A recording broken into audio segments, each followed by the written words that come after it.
OPS ఉద్యోగుల కుటుంబాలకు ఆర్థిక భద్రత కల్పిస్తూ తీసుకున్న చారిత్రాత్మక నిర్ణయానికి కృతజ్ఞతగా విశాఖపట్నంలో ఘనంగా ఓపీఎస్ ఉద్యోగుల కృతజ్ఞతాభివందన సభ నిర్వహించారు.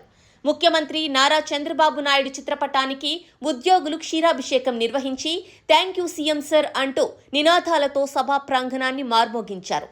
ఈ కార్యక్రమంలో ఎమ్మెల్యేలు, ఎమ్మెల్సీలు, ప్రజాప్రతినిధులు పాల్గొని ఉద్యోగుల ఆనందంలో భాగస్వాములయ్యారు.